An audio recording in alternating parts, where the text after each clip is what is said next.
أكبر. بسم الله الرحمن الرحيم. لا إله إلا هو الملك القدوس السلام المؤمن المهيمن، وأشهد أن عيسى ابن مريم روح الله وكلمته ألقاها إلى مريم البتول الطيب.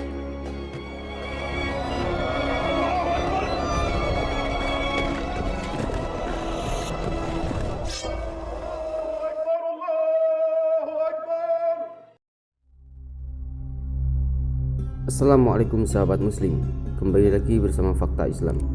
Semoga sahabat semua diberikan Allah Subhanahu wa Ta'ala hari yang baik dan penuh berkah. Seorang bernama Hatib ibnu Balta'ah. Beliau berasal dari Yaman dan ia adalah salah seorang sahabat Zubair ibnu Awam. Pada tahun 8 Hijriah, di mana ketika Rasulullah SAW bersama para sahabat sedang mempersiapkan penaklukan kota Makkah, sebagaimana yang telah dijanjikan oleh Allah Subhanahu wa Ta'ala. Ketika itu, pikiran Hatib sedang bingung dan hatinya sedih karena memikirkan anak-anaknya dan keluarganya yang tidak aman dari penganiayaan kaum Quraisy. Karena di Mekah ia tidak memiliki pembela yang dapat melindungi dan menjaga mereka dari musuh-musuh Islam saat itu. Segala bisikan setan telah menggoda pikirannya hingga ia merasa takut dan buntu. Hingga pada akhirnya ia telah memutuskan untuk mendekati kaum kafir Quraisy dengan memberitahu kepada mereka rahasia kekuatan senjata yang telah dipersiapkan Rasulullah SAW untuk penaklukan kota Mekah. Sampai ia tidak menyadari bahwa perbuatan itu merupakan suatu pengkhianatan kepada Allah dan Rasul-Nya. Dan rahasia pasukan adalah amanah yang dipegang teguh oleh para prajurit. Bila sampai rahasia itu dibocorkan, maka prajurit itu akan mendapatkan kemurkaan Allah Subhanahu wa Ta'ala, malaikatnya dan semua kaum muslimin. Itulah keputusan buruk oleh Hatib ibnu Balta'ah. Ia bertekad untuk memberitahu kepada kaum kafir Quraisy tentang strategi kaum muslimin. Keimanan hati telah padam di dalam hatinya. Ia tidak lagi memikirkan kebesaran akidah dan telah melupakan keimanan terhadap Allah dan Rasul-Nya. Dengan tangan yang bergetar dan jiwa yang penuh tertekan, ia telah menulis surat pada pemimpin kaum kafir Quraisy mengenai rahasia-rahasia kaum muslimin yang telah dipersiapkan secara matang oleh Rasulullah SAW.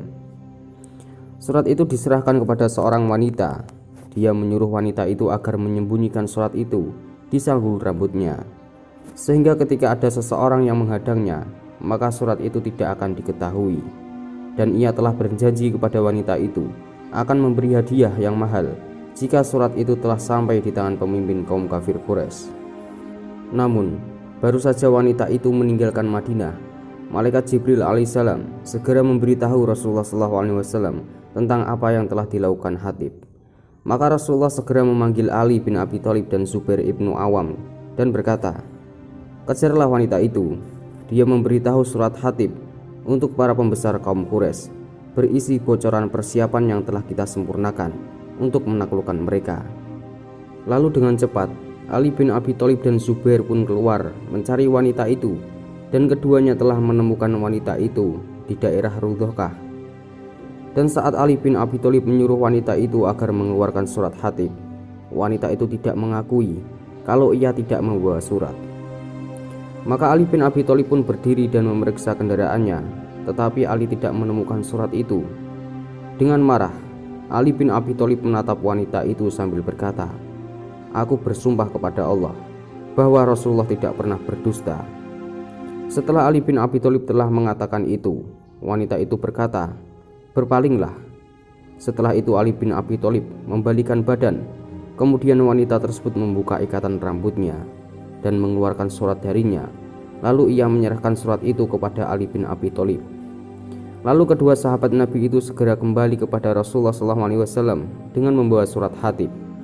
Hingga Rasulullah menghadirkan Hatib ibnu Abu Balta'ah dengan bertanya padanya, "Wahai Hatib, apa yang mendorongmu berbuat demikian?" Maka Hatib pun menjawab dengan nada ketakutan, "Wahai Rasulullah, janganlah tergesa-gesa menghukum diriku. Semua itu aku lakukan karena aku bukan dari golongan Quraisy, dan di Mekah aku masih mempunyai sanak saudara maka aku ingin kaum Quraisy menjaga keluargaku di Mekah. Dan sungguh, itu aku lakukan bukan karena aku telah murtad dari Islam, dan bukan pula aku rela kekufuran sesudah iman." Lalu Rasulullah SAW memandang para sahabat yang hadir dengan wajah bersinar, dan pada akhirnya Rasulullah berkata kepada mereka, "Bagaimanapun juga, dia telah berkata jujur." Suasana pun menjadi hening sebentar, dan tiba-tiba Umar bin Khattab berkata, "Izinkan aku untuk memenggal leher orang munafik ini." Umar bin Khattab menganggap bahwa membocorkan rahasia-rahasia strategi perang Islam adalah merupakan pengkhianatan terhadap Allah dan Rasul-Nya, maka balasannya harus dibunuh. Orang yang telah berhubungan dengan musuh, maka balasannya adalah dijatuhi hukuman mati. Dan sementara itu, Rasulullah SAW telah memaafkan Hatib karena ia telah mengakui dosanya. Selain itu, Rasulullah juga mengingat perjuangan Hatib Ibnu Balta'ah di masa lalu, sehingga banyak kaum musyrikin yang mati ditebas oleh pedangnya. Ia berani menghadapi bahaya dengan menerjang barisan musuh. Rasulullah SAW juga mengingat posisi Hatib pada hari Bai'atur Ridwan di bawah sebuah pohon yang diberkahi, di mana pada saat itu para malaikat menyaksikan orang-orang mukmin yang sedang mengalurkan tangan untuk berbaiat kepada Rasulullah SAW. Allahu a'lam bishawab. Assalamualaikum warahmatullahi wabarakatuh.